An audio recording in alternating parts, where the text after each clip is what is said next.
Hey there. Tonight, as you settle into your bed, safe from the elements outside your window, let me transport you back to a time when the weather itself could determine the fate of entire civilizations. Back to 492 BCE, when you would have stood on the rocky shores of ancient Greece, watching dark clouds gather over waters that held more than just waves and wind. You see, while your history teachers told you about famous battles and legendary warriors, they probably never mentioned that Greece's greatest defender wasn't a soldier at all. It was the very sea that surrounded it, and the storms that raged across those ancient waters. Tonight, you'll discover how two devastating tempests, separated by just 12 years, saved Western civilization as we know it. So, dim the lights, pull up those covers, and let your mind drift back 25 centuries. Feel the salt spray on your face, hear the distant thunder rolling across the Aegean Sea, and prepare yourself for a journey where nature's fury became humanity's unlikely savior.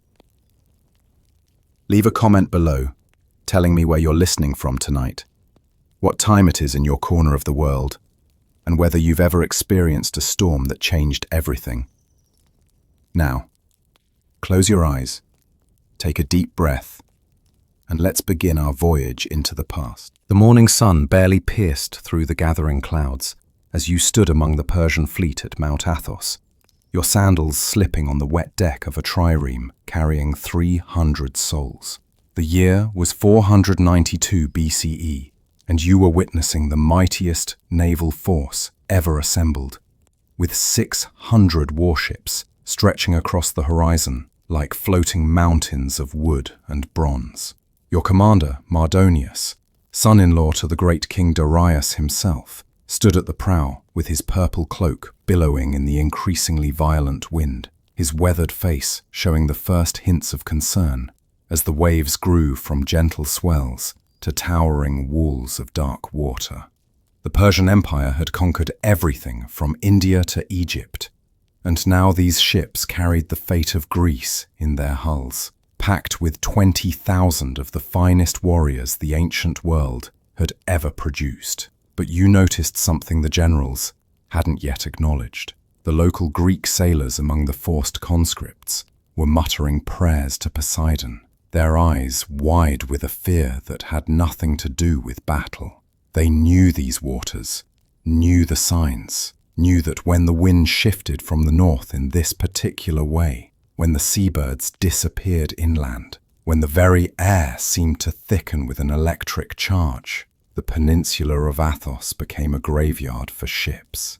As the first drops of rain began to fall, you couldn't shake the feeling that perhaps the gods themselves had taken sides in this war. The wind struck like an invisible fist, and suddenly you found yourself gripping the ship's rail as the vessel lurched sideways, sending amphorae of supplies crashing across the deck in a cascade of broken pottery and spoiled grain. The transformation happened so quickly that even the experienced Phoenician navigators, men who had sailed from Tyre to the Pillars of Hercules, stood frozen in disbelief as walls of water rose higher than the ship's mast. You watched in horror as the trireme to your starboard simply disappeared, swallowed whole by a wave that must have been 40 cubits high, taking all 300 men down to Poseidon's realm, without even time for a scream. The storm had become a living thing, a monster of wind and water that seemed to specifically target the Persian fleet, as if the very elements of Greece were rising up to defend their homeland.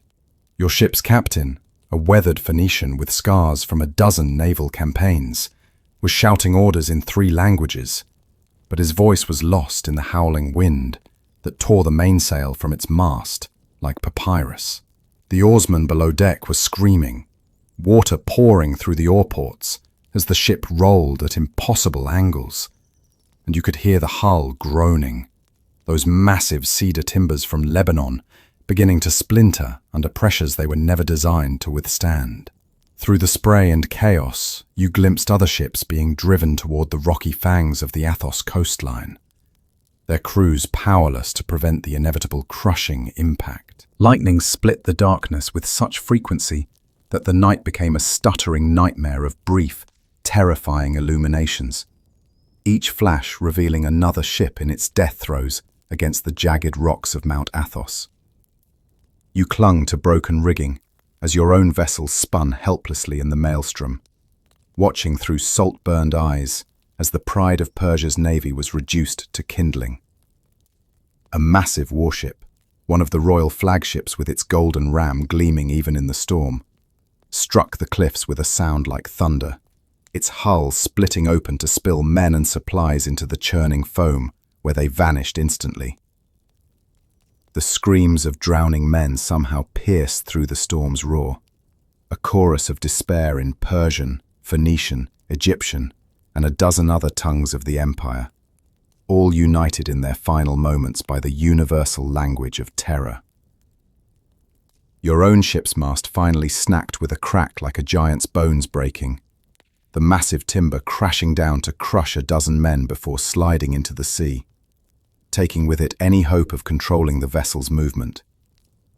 The Phoenician captain had given up shouting orders, and now simply stood at his post, his hands white-knuckled on the useless steering oar, his lips moving in what you recognized as an ancient prayer to Melkart, the Phoenician god of the sea. Around you, men who had conquered cities and subdued nations now wept openly, calling out for mothers they would never see again, while others sat in stunned silence, accepting their fate with the stoic dignity of warriors who knew death had finally caught up with them. Dawn came like a grey whisper, the storm finally exhausting itself after a night that felt like an eternity, leaving you among the lucky few who found themselves washed up on a narrow beach, retching seawater and blood. The devastation spread before you defied comprehension as you struggled to your feet on shaking legs. The entire coastline transformed into a graveyard of Persian ambitions.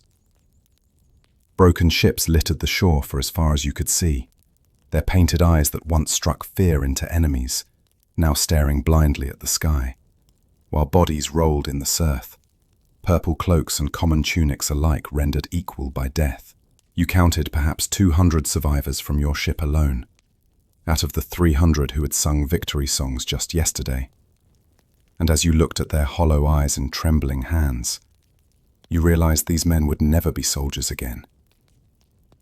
Mardonius himself had survived, though barely, his left arm hanging uselessly at his side, the proud commander who had planned to add Greece to Darius's crown, now reduced to a broken man, staring at the wreckage of 20,000 warriors and 300 ships.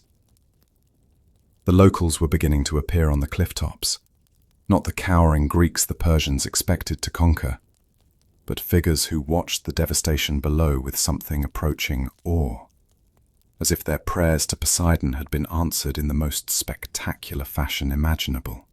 You heard one survivor near you whisper that the gods themselves had declared that Greece was not meant for Persian rule. And looking at the apocalyptic scene around you, you found it hard to disagree. The journey back to Susa, capital of the Persian Empire, took 3 months of shame-filled marching through territories that had once trembled at your approach, but now watched your ragged column with barely concealed satisfaction. You walked among men who no longer looked like the invincible warriors of the King of Kings, their bronze armor traded for food along the way, their proud regiment banners lost to the storm along with all dreams of conquest. Mardonius rode in a simple cart, his arm healing slowly, spending his days composing the impossible letter to Darius, explaining how the mightiest invasion force ever assembled had been defeated, not by Greek hoplites or Athenian strategy, but by wind and wave. The other survivors spoke little during the days, but at night, around meager campfires, the stories began to emerge of impossible waves, of winds that seemed to have purpose and direction, of a storm that felt less like weather and more like divine intervention. You noticed how even the battle-hardened veterans flinched at sudden gusts of wind, how the sound of distant thunder made grown men pale, how none would camp too close to running water.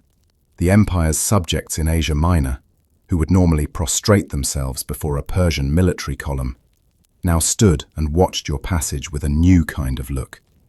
Not quite defiance, but something perhaps more dangerous. Doubt. They had seen the impossible happen.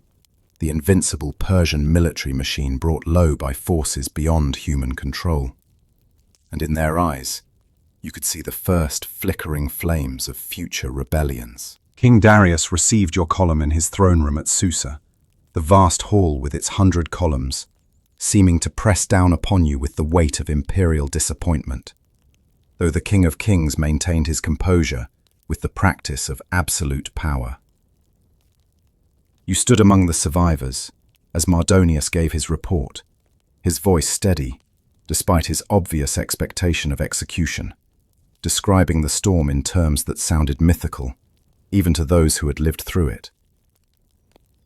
The court astronomers and wise men were summoned to explain how such a catastrophe could have occurred. Their elaborate theories about celestial alignments and seasonal patterns, doing little to ease the fundamental shock that Persia's expansion had been halted by weather. Darius, seated on his golden throne, with the famous royal archer guards standing motionless beside him, listened in silence that stretched like a taut bowstring, his dark eyes revealing nothing of his thoughts. When Mardonius finished, the king's response surprised everyone. Instead of ordering executions, he simply stated that if the gods of Greece commanded such storms, then Persia would need to find another way to bring these defiant cities to heel. You watched as Darius's attention turned to his maps, his fingers tracing new routes that avoided the cursed waters around Mount Athos, already planning what would become his next attempt to humble Athens for its support of the Ionian revolt. The storm had not ended Persian ambitions toward Greece, you realized with a chill, but had merely delayed them, and perhaps made them more determined, like a momentarily thwarted predator, learning to approach its prey from a different angle. 10 years passed before you found yourself once again part of a Persian force approaching Greece, though this time you marched overland with Xerxes, son of Darius, who had inherited both his father's empire and his obsession with punishing Athens. The massive army, which historians would later number at over 1 million souls, though you knew it to be closer to 200,000, had learned from Mardonius's disaster and avoided the treacherous seas, instead building a bridge of boats across the Hellespont itself. You had aged in those 10 years, the nightmares of the storm at Athos finally fading. But as you stood watching Xerxes lash the waters of the Hellespont for daring to destroy his first bridge, you felt that familiar unease return. The young king's hubris exceeded even his father's, declaring himself master of land and sea, having his soldiers literally whip the waters into submission, branding the strait with hot irons as if it were a rebellious slave. The Greek spies who were deliberately allowed to observe the army's crossing reported back exactly what Xerxes wanted them to see. An endless column of warriors from every corner of the known world.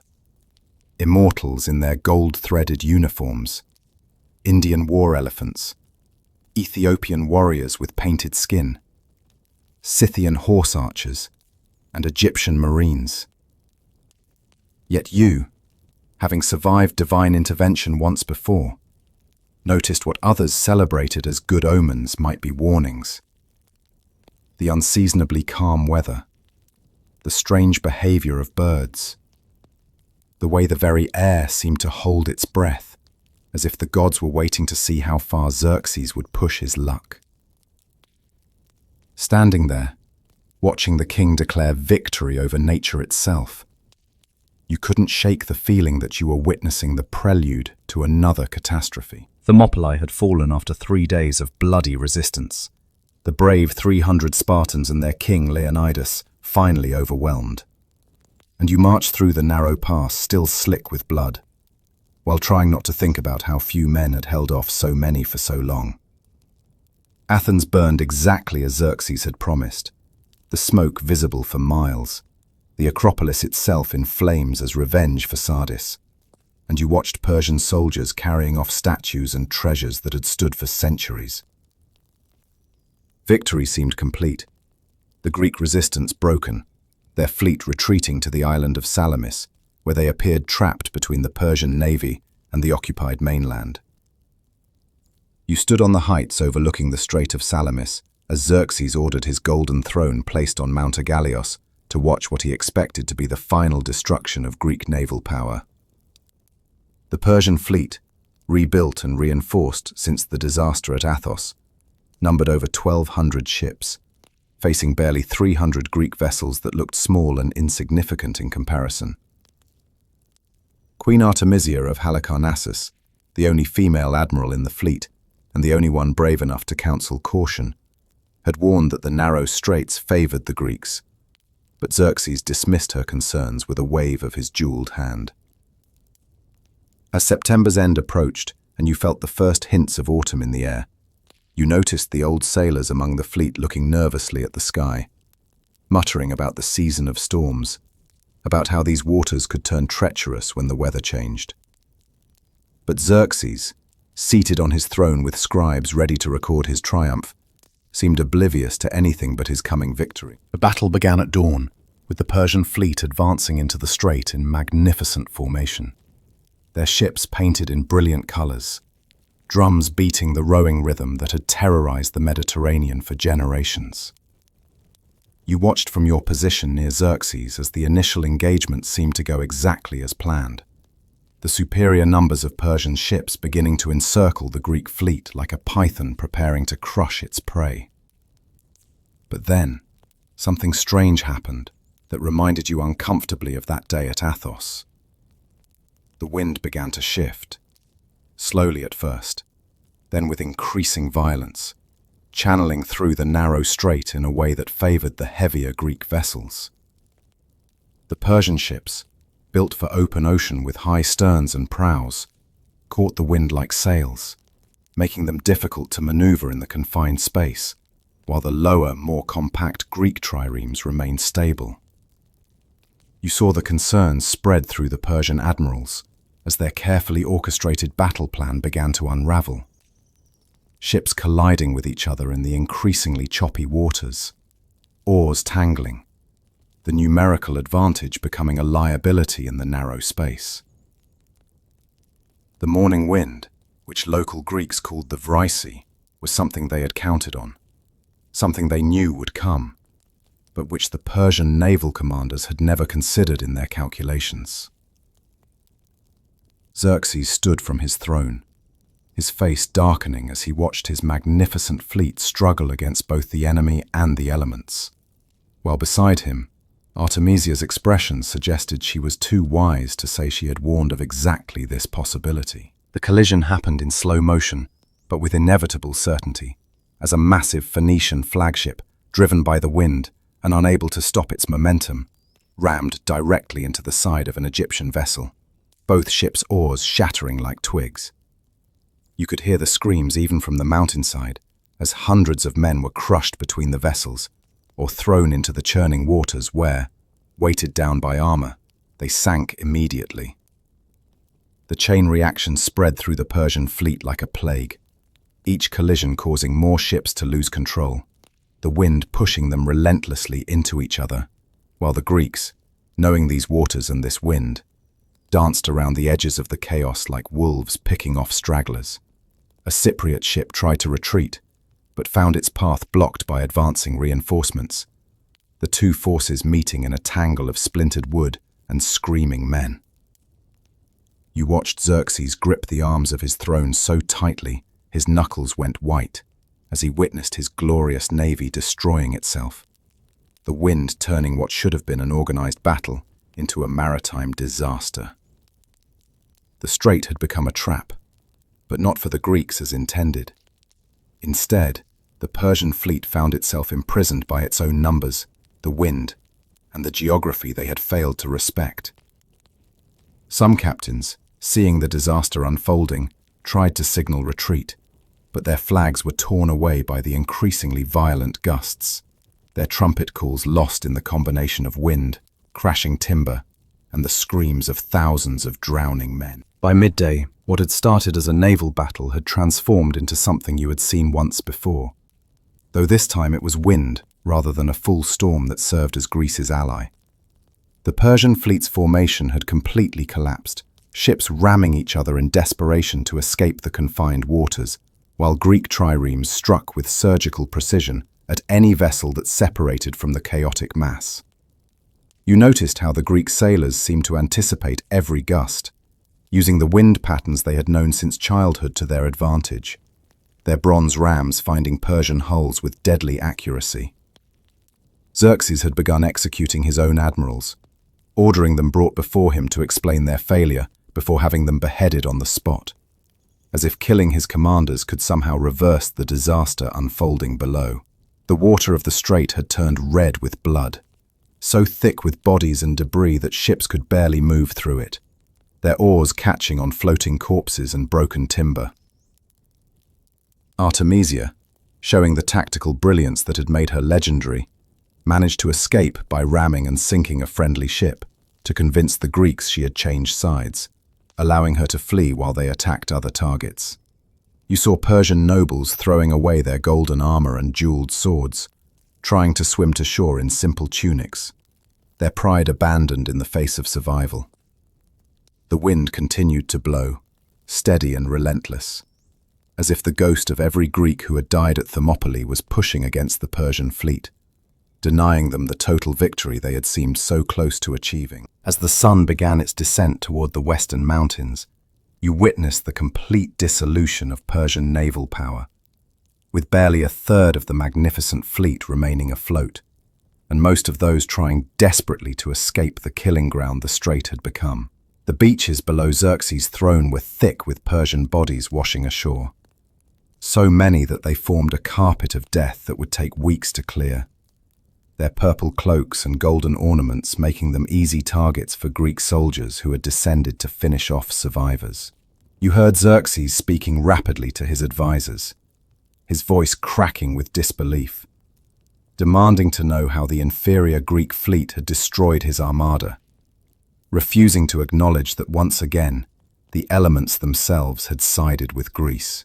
The king who had whipped the sea for its defiance now sat watching that same sea swallow his ambitions, the wind that had driven his ships to destruction showing no signs of abating. Some of the older Persian officers, veterans like yourself who remembered Athos, exchanged knowing looks but said nothing, understanding that to suggest the gods favored Greece would mean immediate execution. The Greek fleet, having lost perhaps 40 ships to Persia's 400, began to sing victory hymns that carried across the water, their voices mixing with the wind in a sound that would haunt your dreams for years to come. As darkness began to fall, Xerxes rose from his throne, and without a word, turned his back on the scene of his humiliation. His scribes left wondering how to record a defeat that seemed impossible to explain, without acknowledging divine intervention. The retreat from Greece began that very night, though Xerxes tried to disguise it as a strategic redeployment, leaving Mardonius with a select force while he rushed back to secure the Hellespont bridge before the Greeks could destroy it.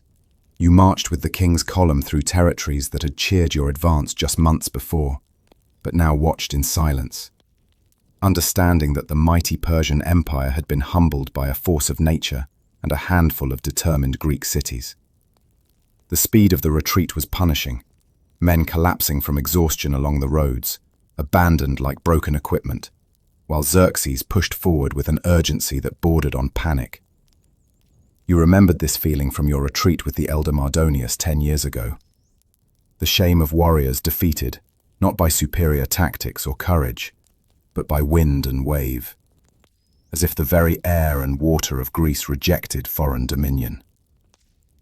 The supplies that had been carefully positioned for a victorious occupation were now consumed by a fleeing army, and within weeks you were reduced to eating bark and grass, the King of Kings himself growing gaunt from hunger.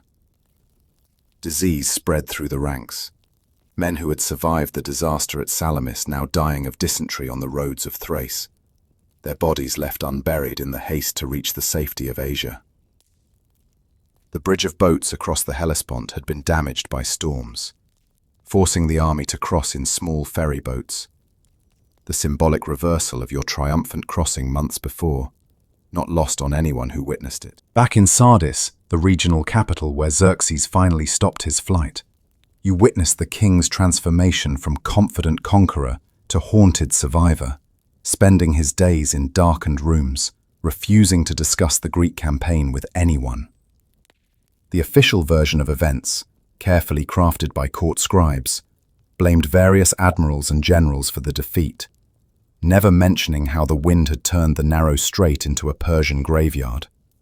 You knew the truth would spread anyway, carried by the thousands of survivors who had witnessed both disasters, at Athos and Salamis, where the elements themselves seemed to protect Greece. The impact on the empire was immediate and profound. Tribute payments began arriving late or not at all. Satraps in distant provinces started making independent decisions, and the aura of Persian invincibility that had held the vast empire together began to crack like sun-dried mud. In the markets of Sardis, you heard merchants openly discussing whether the Persian gods had power beyond the empire's borders, whether perhaps the Greek deities were stronger in their own lands. Dangerous talk that would have meant death just a year before. Xerxes himself seemed to age rapidly, his hair whitening, his once proud posture stooping, as if the weight of those drowned thousands pressed down upon his shoulders. The storm at Athos had been dismissed as unfortunate chance, but Salamis proved a pattern that could not be ignored. Greece was protected by forces beyond human understanding, and the Persian Empire, for all its might, could not conquer the wind and waves. Mardonius, the same commander who had survived the storm at Athos, now found himself leading the remaining Persian forces in Greece, trying to salvage something from the disaster through diplomacy and selective battles. You served in his reduced army, watching as he attempted to convince the Athenians to switch sides, offering them generous terms and leadership of all Greece under Persian oversight. But the messages came back with consistent refusal.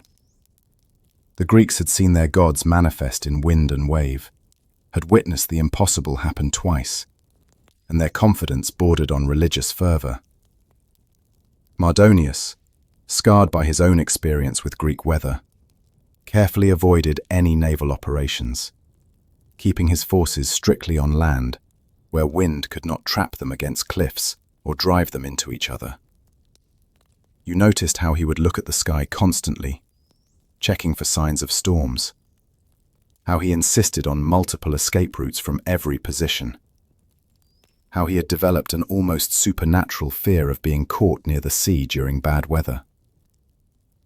The Persian forces still in Greece were the best of what remained, the immortals and elite cavalry, but their morale was broken in a way that transcended military defeat. They had seen nature itself take sides, had watched the elements serve as Greece's greatest generals, and every sudden gust of wind, every darkening cloud, sent ripples of fear through men who had once believed themselves invincible. When local Greeks would point to gathering storms and claim their gods were angry, Persian soldiers would genuinely panic, their bravery against mortal enemies meaningless against divine opposition. The final battle at Plataea came 1 year after Salamis, and you stood in the Persian ranks, knowing that this terrestrial confrontation was Mardonius's attempt to prove that without their elemental allies, the Greeks could still be defeated. The morning started clear and calm, no wind to speak of, the kind of day Mardonius had waited weeks for, checking the sky obsessively until he found perfect conditions for battle. You watched the Greek phalanx form across the field, their bronze armor glinting in the sun, no longer the desperate defenders, but confident warriors who believed the gods themselves had chosen them for victory. The Persian cavalry, which should have been the decisive advantage on this open ground, seemed hesitant, their horses skittish, as if sensing something humans could not. and you remembered old cavalry masters saying that animals could detect changes in weather long before they became visible. As the battle lines engaged, you fought with professional skill, but without the absolute confidence that had once defined Persian military might.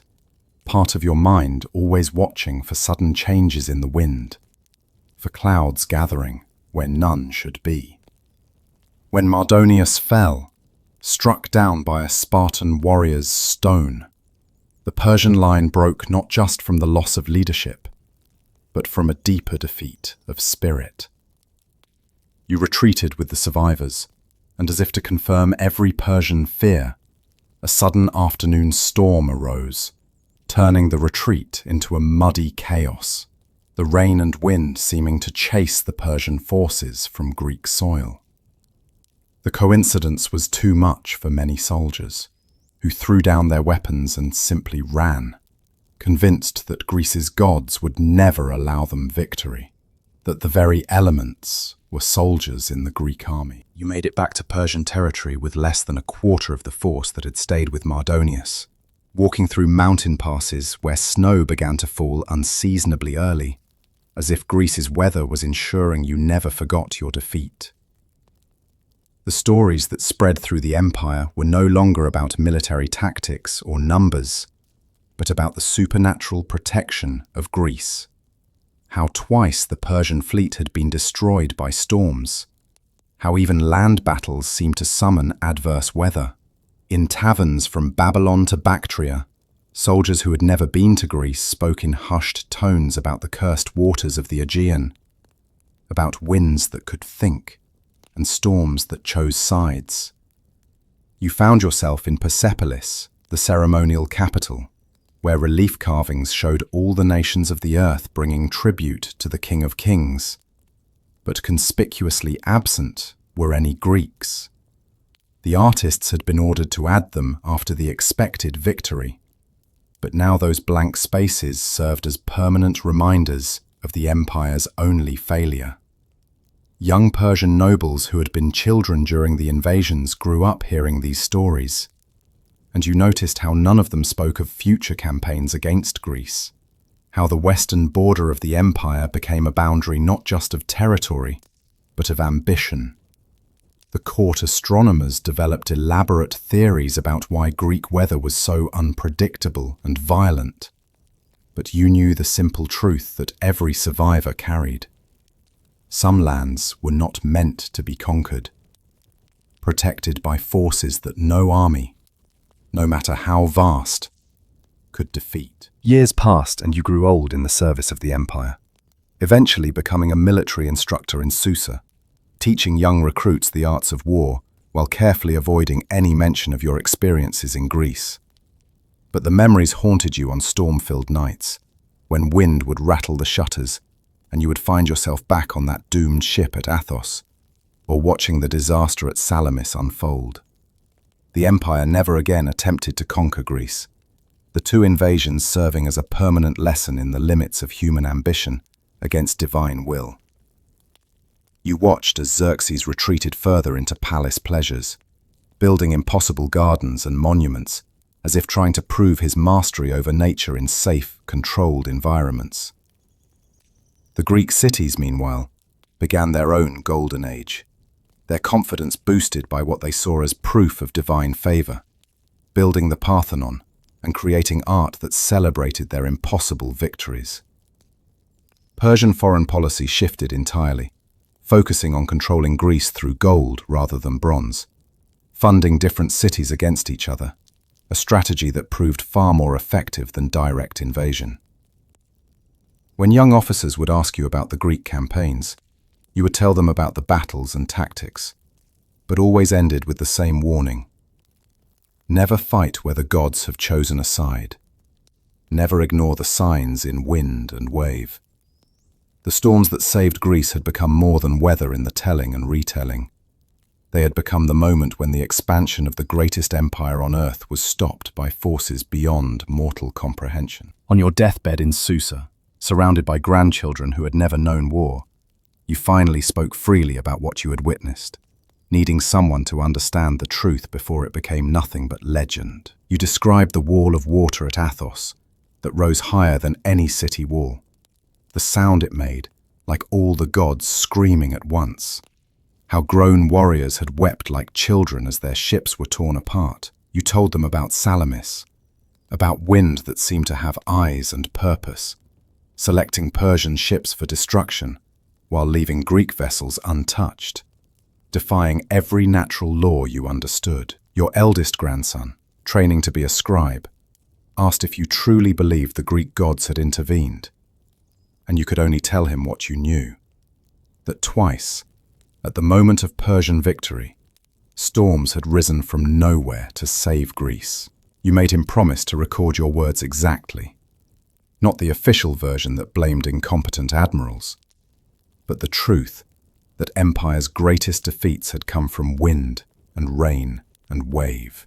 As consciousness began to fade, you heard thunder in the distance and smiled, remembering how that sound had once made the mightiest army in the world tremble. Your last words were a warning that became a proverb in your family for generations. Some victories are not meant for mortal men to claim. First, the Greek perspective of these same events lived on in the coastal cities, where fishermen still pointed to Mount Athos and told their children how Poseidon himself had risen from the depths to smash the Persian fleet. You would have been amazed to know that in Athens, priests at the temple of Poseidon performed annual ceremonies thanking the sea god for his intervention, pouring wine into the harbour while reciting the names of the winds that had saved Greece. The Greeks had their own explanations for the miraculous storms. They said that when Xerxes had whipped the sea, he had personally insulted Poseidon, and the god's revenge was swift and terrible. At Delphi, the oracle claimed she had prophesied the storms, telling the Greeks to trust in wooden walls, which they interpreted as their ships, but also to trust in the winds of their homeland. Greek sailors developed a saying that spread throughout the Mediterranean: "The sea remembers insults," a warning to all future invaders that the waters around Greece had memory and purpose. In the schools of Athens, young students learned geometry and philosophy, but also the patterns of local winds, the signs of coming storms, practical knowledge elevated to sacred wisdom after it had saved their civilization. The battles of Marathon and Thermopylae were celebrated for Greek courage, but Athos and Salamis were remembered as proof that the gods themselves had chosen Greece for greatness. Every time storm clouds gathered over the Aegean, old men would nod knowingly and say, "Poseidon is practicing, keeping his skills sharp in case the Persians forget their lesson." The Phoenician sailors who survived both disasters carried their own version of events back to Tyre and Sidon, speaking not of Greek gods, but of something more practical: the dangerous ignorance of Persian commanders about local weather patterns. In the ports of the Levant, experienced navigators would gather to discuss how anyone who knew these waters could have predicted the storm at Athos, how the Strait of Salamis was notorious for its sudden winds. They created detailed charts, marking dangerous seasons and locations, knowledge that Persian hubris had ignored, preferring to believe that imperial power could overcome natural forces. You would have recognized some of these sailors, men who had tried to warn Mardonius and Xerxes, but were dismissed as cowards, their generations of maritime wisdom ignored by land-based commanders. The Phoenicians began to refuse certain contracts, politely declining any military ventures that required sailing Greek waters during storm season, their survival instincts stronger than their fear of Persian displeasure. In their temples to Melkart, they added new prayers for protection from both storms and the hubris of kings, understanding that one often led to the other. The stories they told their children were not of divine intervention, but of human folly, of commanders who thought they could schedule nature like a military parade, who believed that threatening the sea with whips would make it obedient. These practical seafarers knew that the storms would have come regardless of which fleet sailed there. The Greeks had simply been smart enough to use their local knowledge, while the Persians had been arrogant enough to ignore it. In the mountains of Anatolia, where Persian recruiting parties had once conscripted your younger self, villages developed their own understanding of the failed Greek invasions, blending fact with folklore in ways that would have amused and horrified you. They spoke of how the Greek wind gods had made a pact with the sea gods, creating an alliance that no mortal army could break, turning the very air and water into soldiers. Grandmothers would tell children that the storms had been full of the spirits of all the Greeks who had died defending their homeland in previous wars, returning as wind and rain to fight once more. The village shamans claimed they could see the future in storm clouds, pointing to certain formations and declaring them Persian killers, clouds that carried the memory of those ancient defeats. When Persian tax collectors came through these villages, demanding contributions for the empire's endless campaigns, villagers would point west toward Greece and remind them of what happened to those who challenged the protected lands. Young men who might have once dreamed of glory in the king's service now thought twice, wondering if they too might end up drowned by supernatural storms, their bodies washing up on foreign shores. The stories grew with each telling. The waves at Athos became mountains of water that touched the sky. The wind at Salamis became the breath of Zeus himself. The relatively mundane reality of severe weather transformed into mythic divine intervention. The Egyptian contingent that had served in the Persian fleet had their own interpretation, recorded in hieroglyphic texts that survived in Memphis and Thebes, describing how the Mediterranean itself had rejected foreign domination. Their priests, always keen to find patterns in divine behavior, noted that Egypt too had been protected by natural barriers, deserts and cataracts, that had kept invaders at bay for millennia until the Persians found a way through. They saw the Greek storms as proof that the gods assigned different protections to different peoples. Egypt had its deserts, Greece had its storms, and wise rulers learned to respect these divine boundaries. The Egyptian sailors who survived created detailed prayers to both their own gods and the Greek sea deities, hedging their spiritual bets for any future Mediterranean voyages. In the great library of Memphis, scribes recorded every detail they could gather about the storms, trying to determine if they were seasonal phenomena or truly divine. Their scientific approach mixing with religious interpretation, the Egyptians began to develop a theory that certain lands were God-touched, protected by forces that transcended normal military calculation, and that attempting to conquer such places was not just futile, but sacrilegious. Your story, had they known it, would have been proof of their theory. A man who witnessed divine intervention twice and lived to understand that some borders were drawn not by kings, but by gods themselves. In distant Babylon, where you had once spent a winter during your service, the court astronomers developed elaborate mathematical models trying to explain the Greek storms as predictable celestial events rather than divine intervention. They mapped star positions during both disasters, created complex charts of planetary alignments, desperate to find a scientific explanation that wouldn't threaten the foundation of Persian royal authority. Their conclusion, presented to the Persian court in lengthy scrolls, suggested that Greece sat at a unique confluence of air and water currents that created unpredictable weather, making it essentially unconquerable during certain astronomical configurations. The Babylonian merchants, always practical, used this information differently, adjusting their trade routes to avoid Greek waters during what they calculated as dangerous periods, their profits more important than imperial pride. The astrologers privately whispered that the real lesson was simpler. The gods had divided the world into spheres of influence, and crossing those invisible boundaries invited disaster. In the ziggurats where priests had once declared the King of Kings invincible, they now added qualifiers to their prophecies, noting that divine favor had geographical limits. The Babylonian version of your story would have emphasized not the storms themselves, but the hubris of ignoring celestial warnings, of believing that human ambition could overcome divinely ordained boundaries. The Scythian horsemen who had served as cavalry in Xerxes' army returned to their steppes with stories that transformed the Greek storms into something their shamanistic culture could understand: the revenge of dishonored elemental spirits.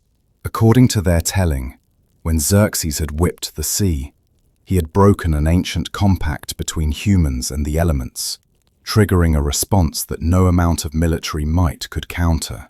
They incorporated this lesson into their own beliefs, adding new rituals before crossing major rivers, appeasing water spirits they had previously ignored, understanding now that water could be as dangerous as any human enemy. The Scythian version of events spread along trade routes from the Black Sea to the depths of Central Asia, warning nomadic peoples that there were forces in settled lands that the freedom of the steppes couldn't overcome. Young warriors heard these tales around campfires and learned to fear not Greek soldiers, but Greek weather, adding a healthy respect for natural forces to their traditional courage. In their oral histories, the Persian defeats became cautionary tales about the importance of reading natural signs, of understanding that every land had its own spirits that needed to be respected or appeased. Your grandson might have met Scythian traders years later who still spoke of the Persian storm curse, believing that any army that attacked Greece would face supernatural weather, a belief that may have influenced future would-be conquerors. In the royal palace at Persepolis, where you had never been allowed to enter but where your story was certainly known, the official court historians faced an impossible task: recording the Greek disasters without undermining the divine authority of the King of Kings. They developed an elaborate narrative where the storms were not defeats, but strategic withdrawals, where the empire had chosen to leave Greece unconquered as a buffer zone, a deliberate decision rather than a forced retreat. The massive Apadana Hall, where delegations from all corners of the empire brought tribute, had its walls decorated with reliefs showing the empire's extent. But Greece remained conspicuously absent, a void that spoke louder than any inscription. The young prince Artaxerxes, who would later become king, grew up hearing sanitized versions of the Greek campaigns, but also whispered truths from veterans like yourself, who had actually been there. The court maintained that the storms had been unfortunate coincidences, but privately funded research into weather prediction, creating an entire department of meteorological advisors who studied wind patterns and seasonal variations. The official record carved in stone at Behistun made no mention of the storms, but every Persian noble knew the truth: that twice, at the moment of victory, the very elements had risen against the empire. Your testimony, had it been officially recorded, would have contradicted everything the court needed to believe about divine favor and manifest destiny. The Indian war elephants that had been brought for Xerxes' invasion, but never made it past Sardis, became living reminders of ambitious plans thwarted by nature, their mahouts telling stories of how even these mighty beasts had sensed something wrong about the Greek campaign. In the elephant stables of Susa, where these giants spent their remaining years, handlers would swear the animals became agitated whenever storms approached, as if remembering some collective trauma they had never directly experienced. The elephants had been meant to terrify Greek hoplites who had never seen such creatures, but instead became symbols of imperial overreach, maintained at enormous expense, with nowhere to conquer. Indian soldiers who had marched with the army brought back to the Indus Valley tales of Western lands where the gods actively participated in human wars, unlike their own deities, who remained detached from mortal conflicts. They described the Mediterranean as a living entity that could choose sides, a concept that influenced Indian naval practices for generations, making them wary of extended sea voyages. The elephant handlers developed a saying, "Even the mightiest beast knows when to turn from a storm," wisdom that applied to both weather and warfare. Your story, filtered through Indian philosophy, became a meditation on the importance of understanding natural limits, of recognizing when the universe itself opposes an action. The merchant sailors of Rhodes, who had managed to remain neutral during the invasions by providing ships to both sides, developed the most practical understanding of the storms, creating detailed seasonal charts that became more valuable than gold. They interviewed survivors from both fleets, compiled weather observations, and produced navigation guides that could predict with remarkable accuracy when the Persian killing winds would blow. These charts became so renowned that even Roman admirals centuries later would consult them, the Rhodian knowledge of Aegean weather patterns becoming the foundation of Mediterranean navigation. In their trading posts from Alexandria to Syracuse, Rhodian merchants would sell these charts for enormous sums, but always with warnings about respecting the sea's power. They established a maritime college where young sailors learned not just navigation, but weather reading, storm prediction, and most importantly, when not to sail. The Rhodians had a saying that perfectly captured your experience. The wise sailor conquers by knowing when not to fight. Their records mentioned a Persian veteran, possibly yourself, who had survived both storms and spent his final years warning that some forces were beyond military solution. The commercial success of Rhodes came partly from understanding what the Persian Empire had learned too late, that working with natural forces was more profitable than trying to dominate them. In the Greek colony of Syracuse in Sicily, far from the storms that had saved the homeland, citizens built a temple to Zeus Soter, Zeus the Savior, specifically thanking him for the winds that had destroyed the Persian fleet.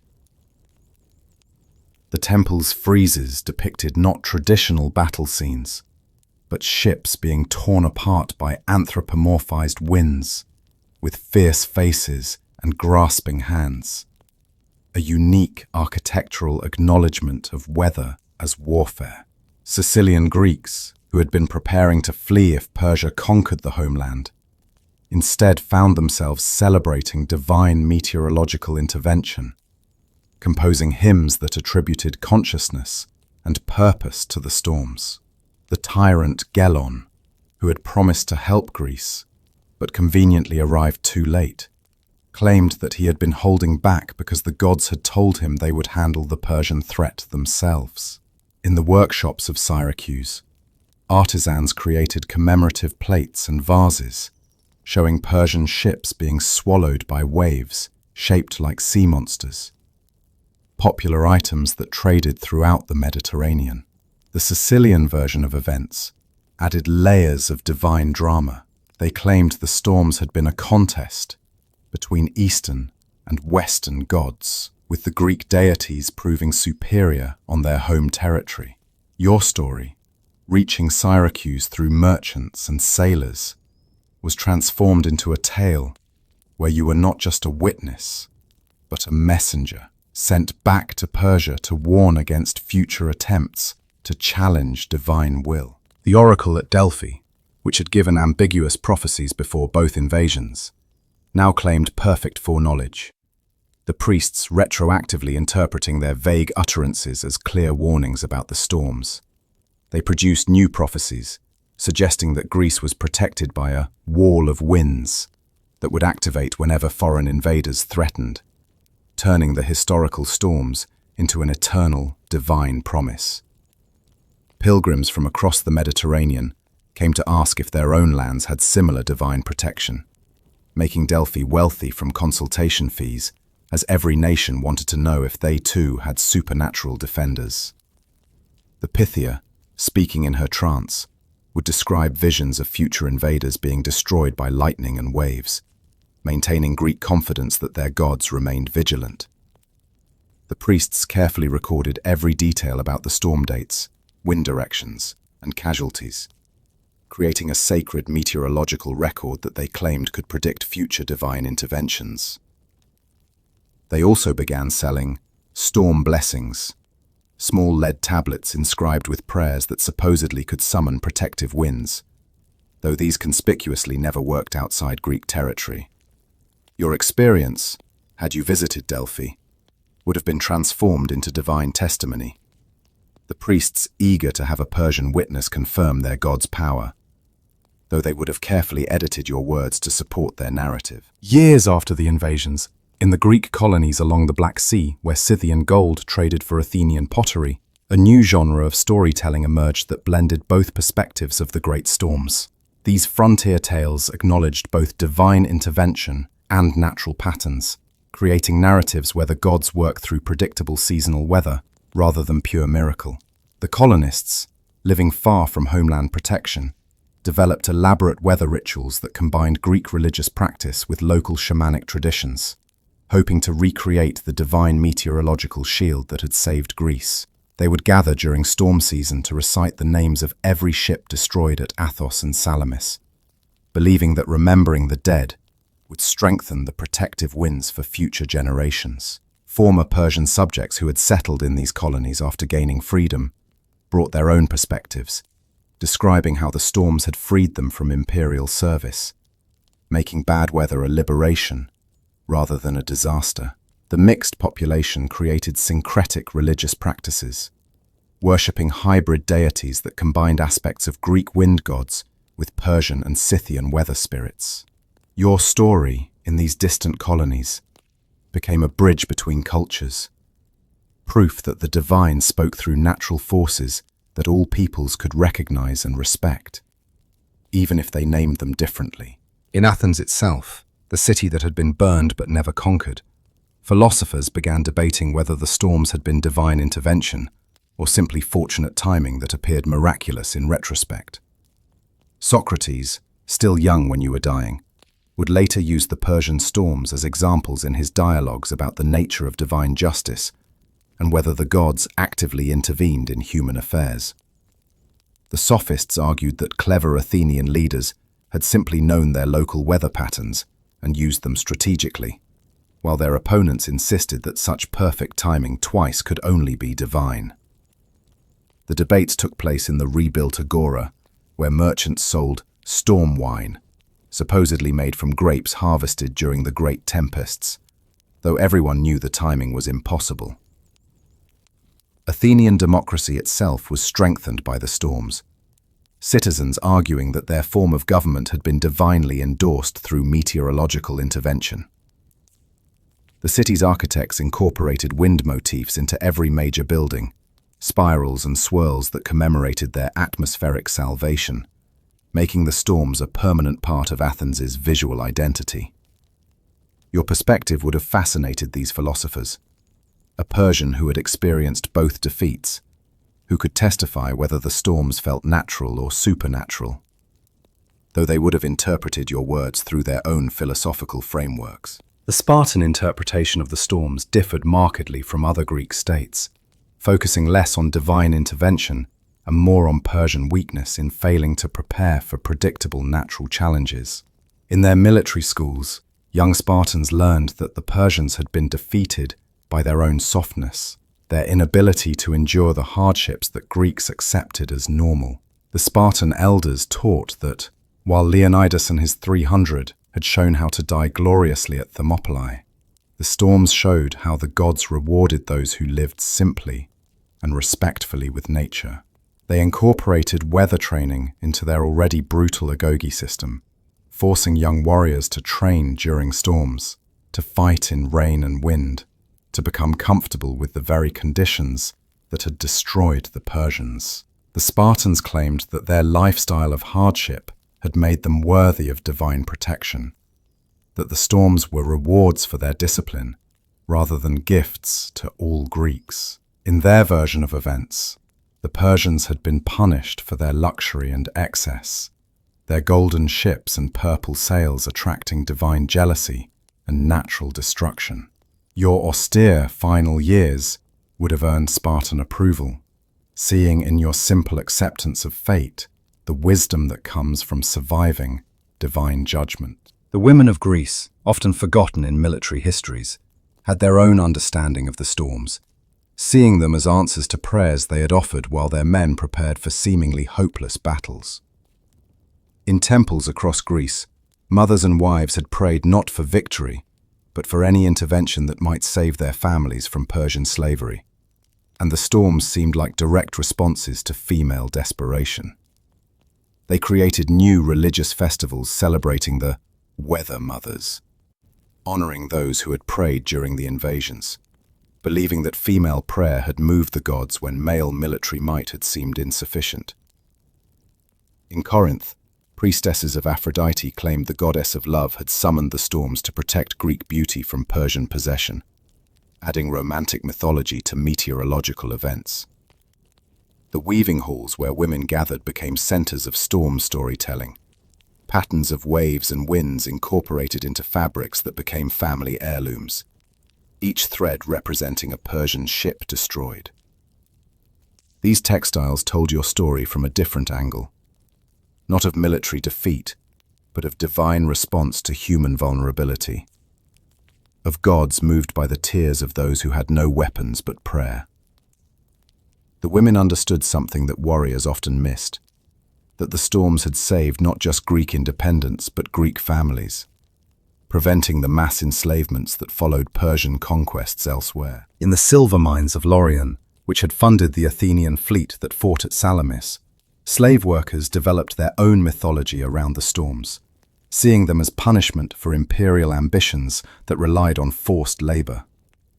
These miners, many of them captured in previous Persian campaigns, whispered that the storms had been summoned by the collective suffering of the enslaved, that the winds carried the voices of everyone who had been forced to serve against their will.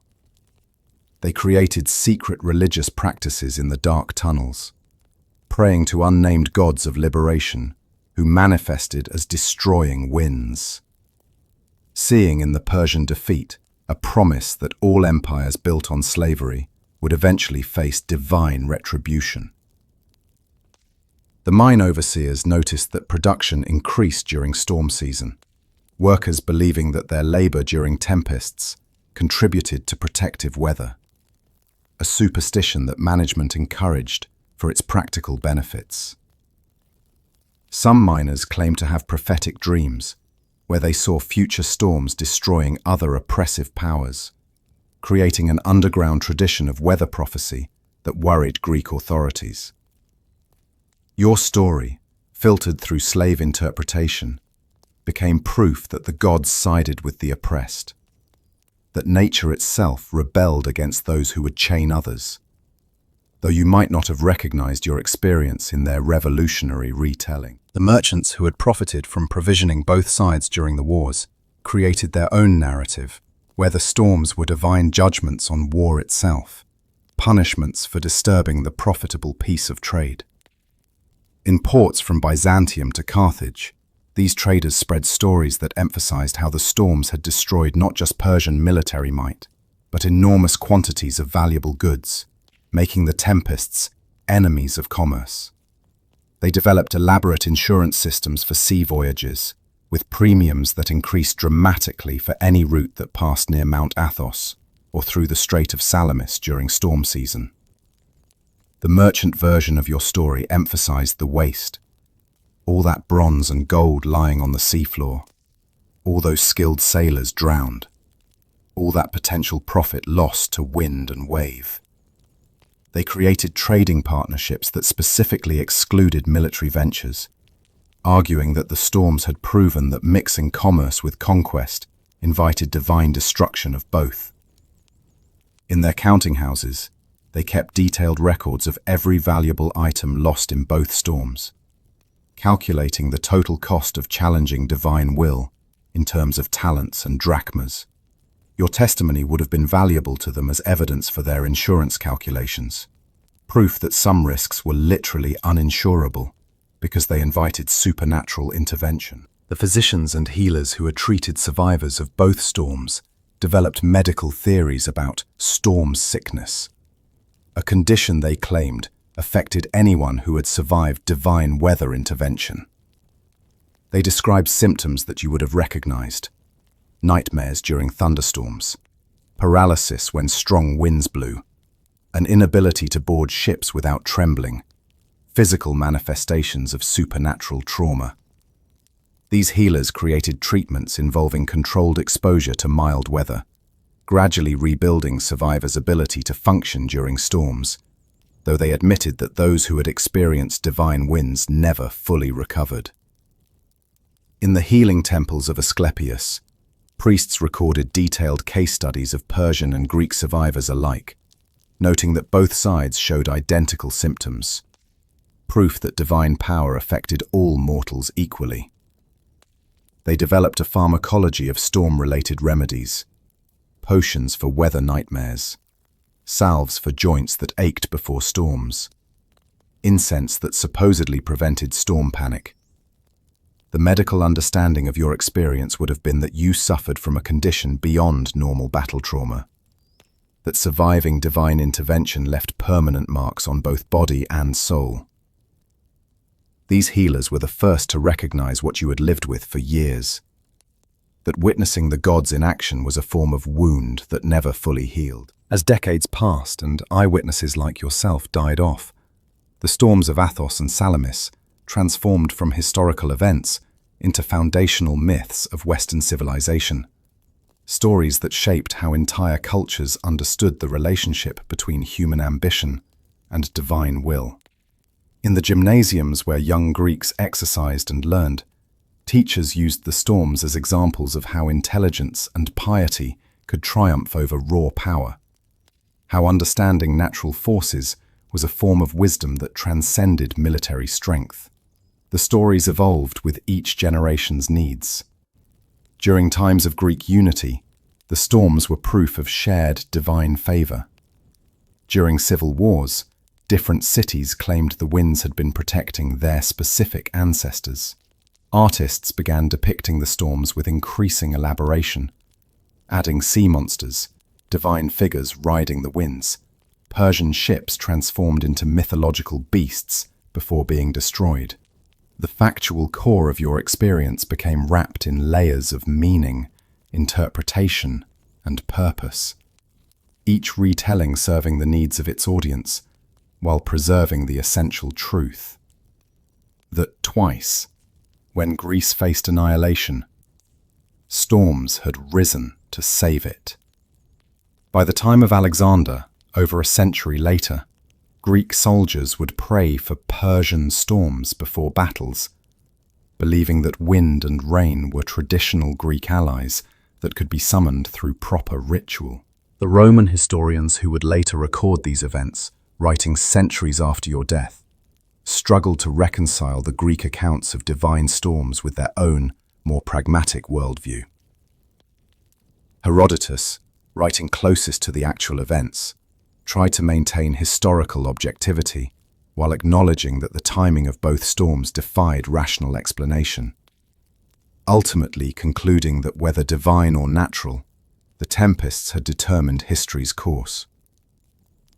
Later Roman writers would emphasize the strategic failures of Persian leadership, the logistical impossibilities of maintaining such large forces, trying to find human explanations for what earlier generations had accepted as divine.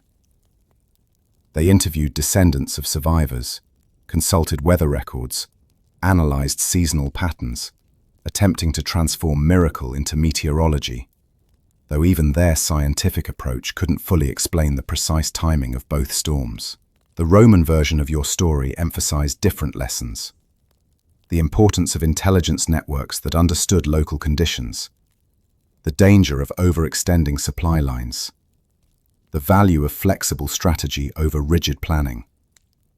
Yet even these pragmatic Romans kept a grudging respect for the possibility of divine intervention, adding footnotes to their rational explanations, noting that perhaps the gods did occasionally intervene in mortal affairs. Your experience became a test case for historical methodology, the event where supernatural and natural explanations competed for primacy in understanding the past. In distant India, where news of the Persian defeats arrived through trade routes and returning soldiers, the storms became part of Hindu and Buddhist philosophical discussions about karma and divine justice. Brahmin priests interpreted the events as proof that even the mightiest empires accumulated karmic debt through conquest, which nature itself would eventually collect through catastrophic events. Buddhist monks saw in the storms evidence of impermanence, how the most powerful fleet ever assembled could be reduced to driftwood in hours, teaching that attachment to military glory was a form of suffering. The storms entered Indian literature as examples of Maya, the illusory nature of worldly power, with Xerxes becoming a cautionary figure like their own mythological kings who had challenged the gods. Indian merchants who had traded with both empires developed practical lessons, diversifying their routes to avoid dependency on any single power, understanding that what seemed permanent could be destroyed by forces beyond human control. Your story, reaching India through layers of translation and interpretation, became proof of universal principles rather than specific divine intervention. Evidence that the cosmos maintained balance through periodic demonstrations of human limitation. The Indian understanding would have comforted you that the storms were neither punishment nor favoritism, but simply the universe teaching humanity about its proper place in the greater order. In the Egyptian city of Alexandria, founded by Alexander long after your death, the Great Library collected every account of the Persian storms, creating the most comprehensive archive of the events that existed in the ancient world. Scholars compared Persian, Greek, Phoenician, and Egyptian sources, noting discrepancies and commonalities, trying to construct a definitive narrative from competing cultural interpretations. They discovered that while details varied, every account agreed on the essential facts. 2 storms, perfectly timed, had saved Greece from certain conquest. A coincidence so improbable that even rationalist scholars struggled to explain it.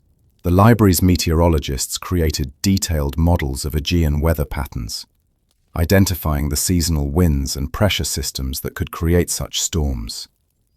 Though they admitted the timing remained mysteriously perfect, they preserved your grandson's record of your testimony, cataloguing it under Persian Primary Sources, Divine Intervention Subcategory. One voice among hundreds trying to explain the inexplicable. The Alexandrian synthesis suggested that the storms represented a convergence of natural cycles and human history, that perhaps the gods work through predictable natural forces rather than breaking natural law.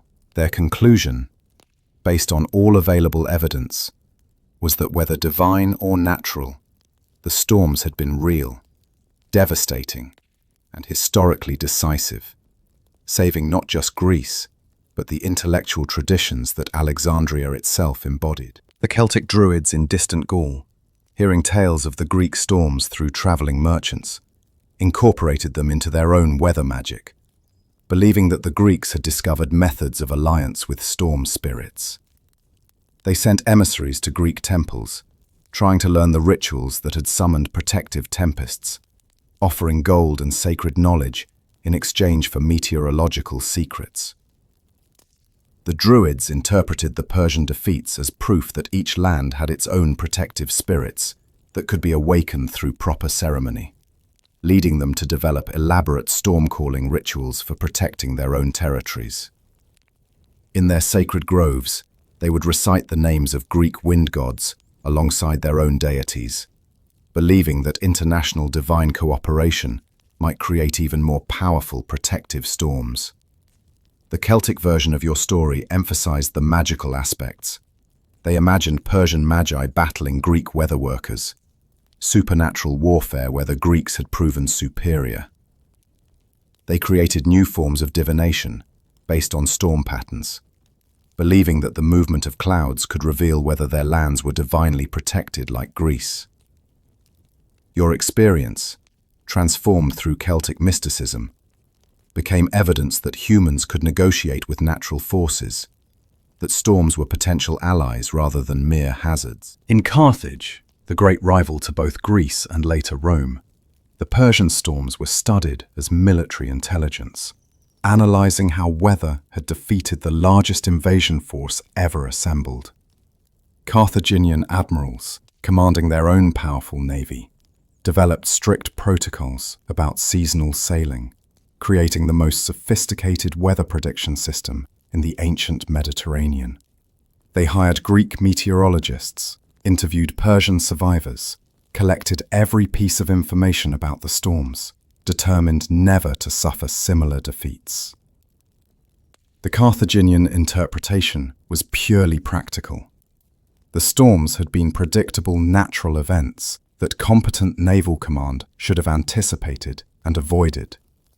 They mocked Persian hubris, while secretly fearing that their own imperial ambitions might trigger similar divine opposition, leading to elaborate religious ceremonies before any major naval operation.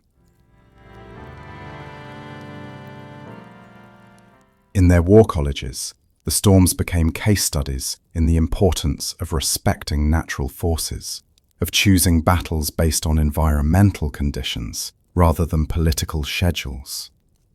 Your story would have been invaluable to them. A Persian perspective on what signs had been ignored, what warnings dismissed, what hubris had invited disaster.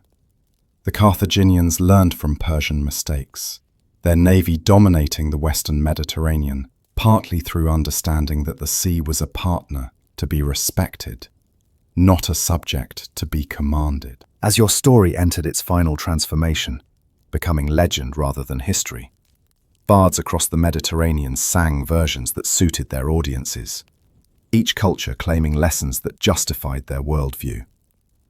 Norse traders who reached the Mediterranean added the Greek storms to their own sagas, proof that Thor's hammer struck down hubris wherever it arose. Arab poets would later write of the wind of God that protected sacred spaces, using the Greek example to explain why certain places remained unconquerable. Jewish scribes saw parallels to their own Red Sea crossing, divine intervention through water to save a chosen people from imperial domination.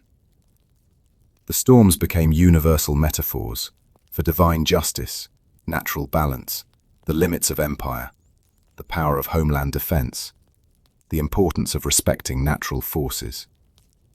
Each retelling added or subtracted details, emphasized different aspects, created new meanings, but all preserved the core truth you had witnessed, that twice, at crucial moments, storms had risen to save Greece from Persian conquest.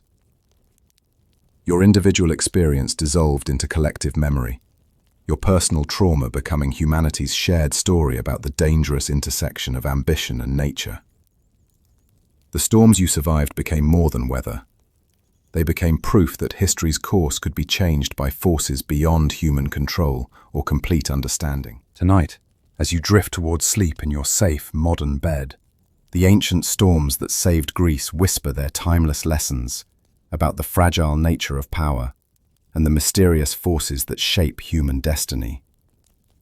You've traveled through 25 centuries to witness how two perfectly timed tempests changed the course of Western civilization, preventing the Persian Empire from adding Greece to its vast dominions and preserving the seedbed of democracy, philosophy, and science that would eventually transform the world. The storms of Athos and Salamis remind us that history pivots on moments beyond human control, that the mightiest armies and most careful plans can be undone by wind and wave, that perhaps there are forces, whether divine, natural, or simply fortunate, that intervene when the balance of human civilization hangs in the critical balance. Through the eyes of our Persian witness, you've seen how defeat can carry its own wisdom, how surviving catastrophe creates understanding that victory never could, how even empire's servants could recognize when they had encountered something greater than political power. As thunder rumbles in the distance tonight, remember that it once spoke with the voice of gods, that rain once carried the fate of nations, that wind once chose sides in humanity's greatest conflicts. The storms that saved Greece echo through history as reminders that human ambition has limits, that nature demands respect, that sometimes the most profound victories come not from what we conquer, but from what conquers us. Sleep now, cradled in the safety that those ancient storms helped create, in a world shaped by Greek thought that survived because, twice, the very elements rose to protect it. And so, dear listener, as the ancient storms fade into memory and your breathing deepens into the rhythm of approaching sleep, let the wisdom of those long-ago tempests settle gently into your dreams. The Persian witness we followed through decades of memory and meaning has finally found his rest, his story preserved in the whispers of wind that still blow across the Aegean Sea. You're safe now from the crushing waves of Mount Athos, distant from the chaos of Salamis, protected by centuries from the terror and wonder of divine intervention. Your bed is warm and dry. No bronze armor weighs upon your shoulders. No imperial commands demand your service. No supernatural storms threaten your existence. Let your mind release the images of sinking ships and drowning armies, replacing them with calm seas and gentle breezes. The thunder that once announced divine judgment now merely promises refreshing rain for tomorrow's gardens. The wind that once destroyed empires now simply rustles leaves outside your window, a lullaby rather than a war cry. As you sink deeper into comfort, remember that you've witnessed one of history's greatest turning points from the safety of your modern haven. The storms have passed, the empires have fallen and risen and fallen again, and you remain, cradled in the peace that those ancient victories helped create. Sweet dreams, traveler through time. May your sleep be deep, your rest complete, and your dreams filled with calm seas and favorable winds.